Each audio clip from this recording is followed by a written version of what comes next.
99.5.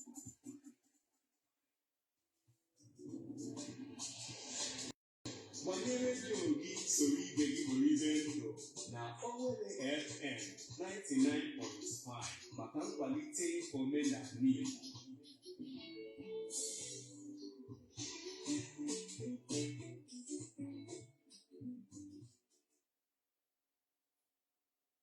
Ọ kụọla elekere 8 nke abalị.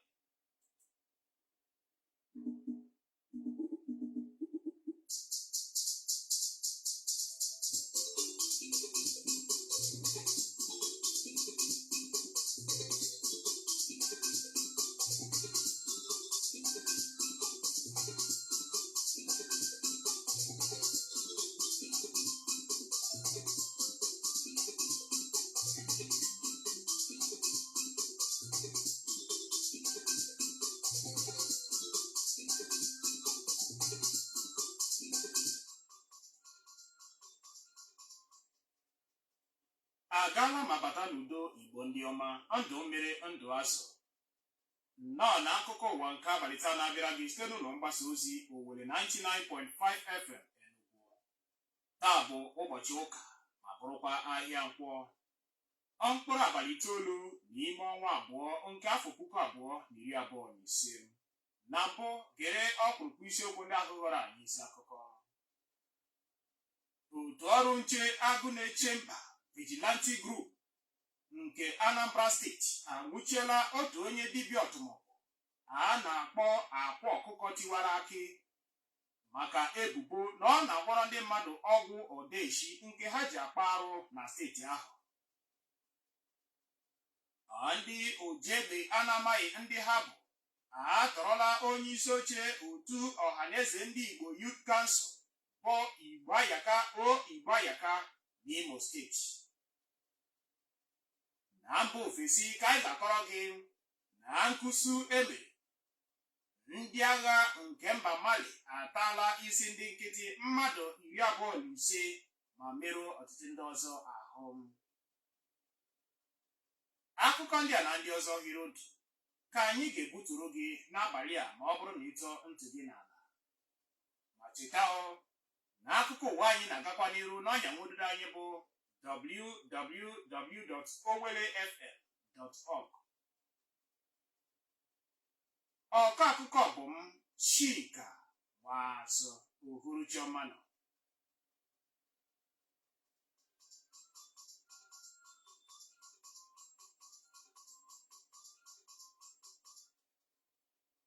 Otu onye dibịa anya nzu ama ama n'ọwa ozi bụ onye a na-etu akwa ọkụkọ tiwara akị n'ọba abụrụla m onye ndị otu ọrụ nche agụ na-eche mba Vigilante Group kpara aka ọjọọ na Anambra steeti. Ozi mere ka amata na ọ bụ ụnyaahụ Satọde ka a nwụchiri nwoke ahụ. Ya bụ ozi gara n'iru kọwaa na ndị ọrụ nche ahụ ka ji nwoke ahụ eji ka ọ dị ugbu a na-eme nyocha ha. A nwụchiri ya kwụrụ maka ebubo a na-ebo ya na ọ bụ ya na-agwọrọ ndị ntọrị ọgwụ ha ji akpa arụ n'obodo ahụ, ndị na-emewa onwe ha ka ugbo ha akpọrọ Yahoo Boys. Ndị nta akụkọ nwetara ozi na steeti ahụ guzobere ya bụ otu ọrụ nche agụ na-eche mba Vigilante Group site na nke ha kpọrọ site na iwu akpọrọ Anambra State Homeland Security Law nke afọ 2025. Ya bụ iwu wepụtara ntaramahụhụ a ga-enye onye dibịa anya nzu ọbụla anwụchi maka ịgwọrọ ndị mmadụ ọgwụ nke akpọrọ odeshi, oke ite maọbụ mkpu egbe. Site na iwu ahụ ka onye dị otu ahụ ga-eje nga afọ 6 zuru oke maọbụ ọkwụọ nrụ ego dị nde naira 20 20 million naira maọbụkwanụ ọkwụọ ha abụọ.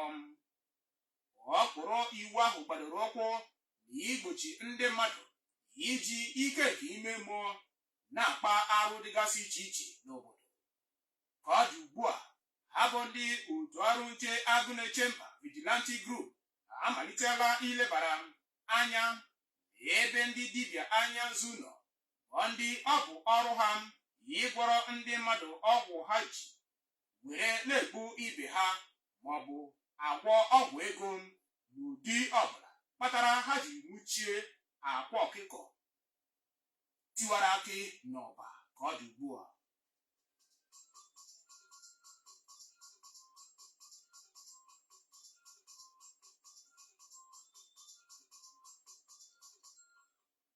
Onye isi oche otu ndọrọndọrọ ọchịchị All Progressive Congress APC n'ala anyị bụ Abdullahi Ganduje agwala steeti niile enwere na mpaghara South East ka ha mee ihe ike kwere ha iji bụrụ otu ihe ha na otu ndọrọndọrọ ọchịchị na-achị ala anyị ka ọ dị ugbu a.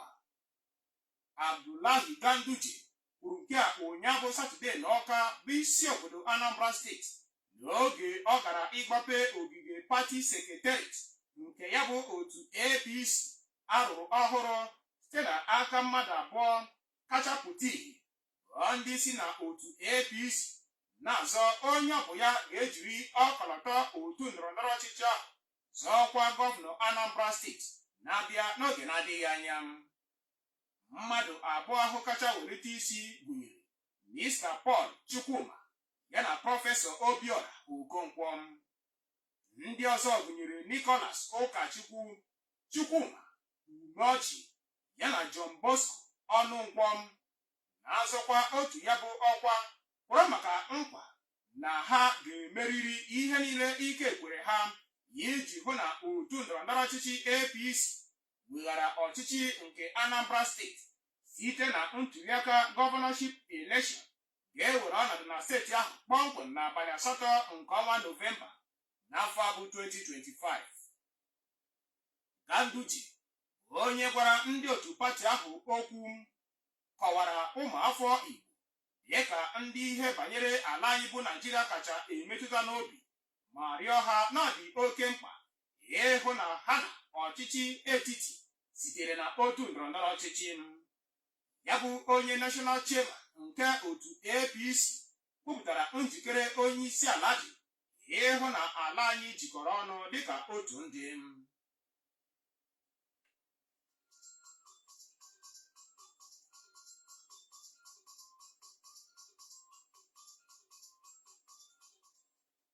Ndị oji egbe a na-amaghị ndị ha bụ ndị ruru mmadụ 7 ma yiricha akwa ojii ozi mere ka amatahụ na ha atọrọla onye ahụ ji ọkwa prezident nyere otu ọhaneze ndị Igbo Youth Council bụ Igbo Ayaka n'Imo steeti.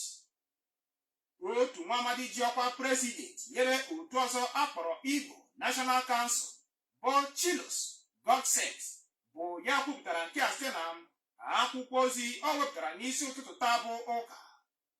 Dịka Godset siri kọwaa na Igbo Ayaka ka e buru pụọ na mpaghara ebe a kpọrọ Works Layout nke dị na Owerri ma tinye isi n'ebe a na-amabeghị ruo ugbu a site n'aka ndị ahụ ji egbe.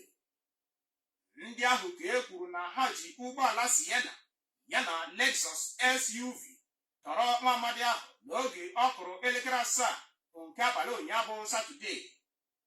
O kwuru na ezinụlọ Igbo Ayaka nọ ka ọ dị ugbu a n'ọnọdụ mgbagwoju anya ọnọdụ ahụ dunyere ha. Godset sitere na ya bụ akwụkwọ ozi were rịọ ndị uwe ojii Imo State Police Command ka ha mara ihe ọbụla ha mere iji napụta nwoke ahụ na-enweghị ihe mmerụ ahụ ọbụla ma nwụchikọ ndị ahụ ọ bụ ha kpara ya bụ arụ ka ha zara ọnụ ha n'ụlọ ikpe. Ndị uwe ojii na steeti ahụ etinyebeghị ọnụ na ya bụ akụkọ n'oge ndekọ nke akụkọ ụwa anyị.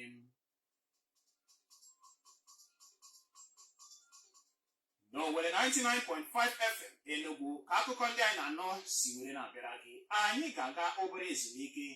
Ọ bụrụ na anyị na-ajụta azụ anyị aga n'iru n'akụkọ ndị ọzọ fọrọ anyị n'aka. Ọ bụ ikike bịara gị inweta mgbasa ozi bụ ịba ma bụrụkwa eziokwu. Ụlọ ọrụ National Broadcasting Commission nke ahụ ọchịchị etiti guzobere iji na-elekọta etu esi agbasa ozi n'ikuku n'ala anyị a ikwugosi na onye ọbụla otu ma ọ bụ ụlọ ọrụ ọbụla nwetara mmegide site na mgbasa ozi na-adabaghị adaba ma ọ bụ ajọ akparamagwa nke ụlọ ọrụ mgbasa ozi akpasoro ha, ka ndị dị otu a mee mkpesa nye ya bụ ụlọ ọrụ mgbasa ozi ma ọ bụ ziga akwụkwọ mkpesa ha nye nnukwu onye isi Director General National Broadcasting Commission nke nwere isi ọnọdụ na nọmba 20 Ibrahim Taiwo Street, Asokoro, Abuja, ma ọ bụ zite mkpesa ha n'usoro email gaa na info@nbc.gov.ng. Biko gbaa mbọ denye aha ụlọ mgbasa ozi ahụ, aha ihe omume ha na-eme mgbe ha dara iwu ahụ, mkpụrụ ụbọchị na oge eji mee ihe omume ahụ ya na iwu esi na ha dara. Chetakwa ka itinye aha gị, ebe ibi, akara ekwentị gị, emailụ gị, ma tinyekwa akara njirimara signature gị. Mee ka ozi gị rute n'ụlọ ọrụ NBC n'ime abalị 14 site n'ụbọchị esiri na ha dara iwu ahụ. NBC, ikike bịara gị maka mgbasa ozi bụ ịgba okwu eziokwu.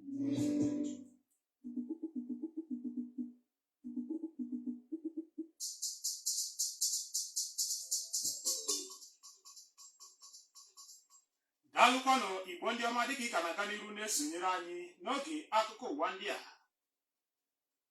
N'ịga n'iru n'akụkọ ndị ọzọ fọrọ anyị n'aka m, onye ahụ jibu ọkwa Resident Electoral Commissioner nke ụlọ ọrụ Independent National Electoral Commission (INEC) na Adamawa steeti achịgoro n'ọrụ ya kpọọ Hudu Yunusa Arim ebola ebubo si na amanyere ya n'ike ka ya kpọọ aha Gọvanọ Ahmadu Fintiri dịka onye tụrụ ugo na ntuliaka Adamawa State Governorship Election emere n'afọ 2023.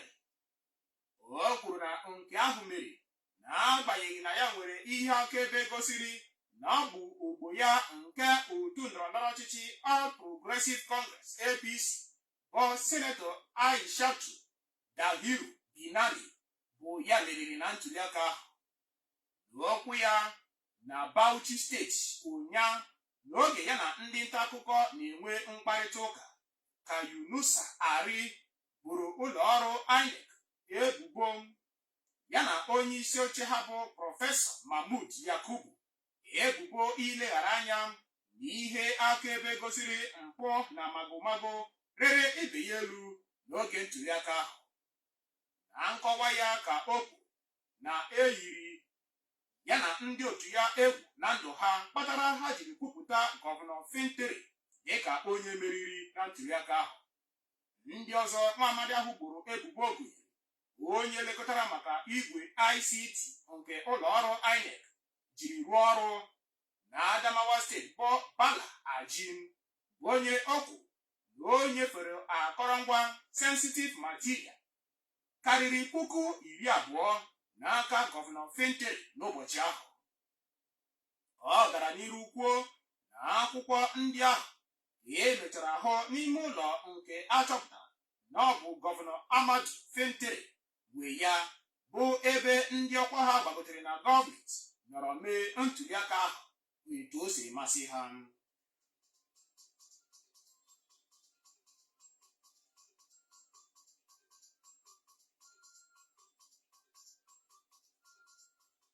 N'akụkọ sitere na mba ofesi, ụsụ ndị agha mba Mali nọrọ ụnyaahụ bụ Satọde ekwupụta ogbugbu nke egburu ndị nkịtị ruru mmadụ 25 ma merụọ mmadụ 13 ndị ọzọ ahụ site na aka ndị otu isi ekwu ọnwụ akpọrọ insurgent, bụ ndị zoro n'ime ọhịa dịdobere ọwụwa anyanwụ nke mgbago ugwu obodo Gao n'ụbọchị Fraịde were chebiri ndị agha ahụ. Ọnụọgụgụ a nke ndị agha kwupụtara bụ nke dị iche na akụkọ ọzọ kwuru na ndị nwụrụ n'oge nkwụsị ahụ karịrị 56, bụ ndị ahụrụ ozu ha n'ụlọ ọgwụ dị na obodo Gao, ebe e nwekwara ndị agha nọrọ n'oge ahụ wee jiri ndụ ha chụọ àjà. Ya bụ nkwụsị were ọnọdụ na otu ebe dịdobere obodo Kobe, nke dị n'ihe ruru ntụ kilomita 30 na-esi n'obodo Gao, bụ ebe kwuru na enwere otu ndị agha ọlụọ gbalaga akpọrọ Islamic State ya na ogbo ha nke Al-Qaeda, bụ ndị nọgoro ọtụtụ afọ na ya bụ ebe na-ebuso ọchịchị mba Mali agha, tinyere ogbo ha na ha nwere oke ala bụ mba Burkina Faso ya na Niger Republic. N'ozi sitere n'aka ndị agha obodo ahụ kwuru na ndị agha nke Malian Army mechara gbuo ndị ruru mmadụ 19 n'oge ahụ ha jiri ọgụ kpụ ọkụ n'ọnụ were chịọ ndị ahụ afọ tara mmiri ọsọ ụkwụ eru ala, mana o nweghị ihe ha kwuru na o nwere ndị nke ha tụfuru ndụ ha n'oge ahụ. Ndị nta akụkọ nwetara ozi na ha malitere nwewa ọnọdụ nke ihe amaghị were kpọrọ na mba ahụ kemgbe afọ 2012 otu akpọrọ Tuareg Islamic Militant Group guzobetara onwe ha. Ha mechakwara gbasaa n'ebe ndị gụnyere Central Sahel Region ya nakwa mpaghara South Sahara. Ya bụ ajọ ọnọdụ nchekwa ka ekwukwara na ọ bụ ya butere ndị agha iweghara ọnọdụ ọchịchị na mba Mali, Burkina Faso ya nakwa mba Niger Republic n'agbata afọ 2020 ruo n'afọ 2023.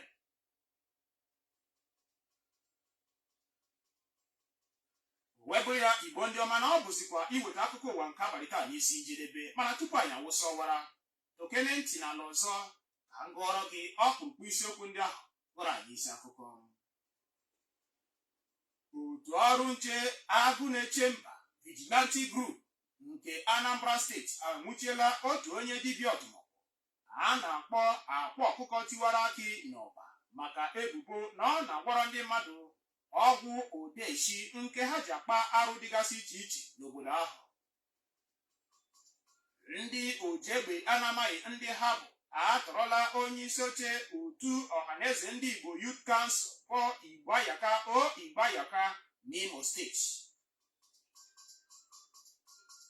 Na mba ofesi ka anyị kọrọ gị na nkụsi nke emere ndị agha mba Mali ataala isi ndị nkịtị mmadụ 25 ma merụọ ọtụtụ ndị ọzọ ahụ.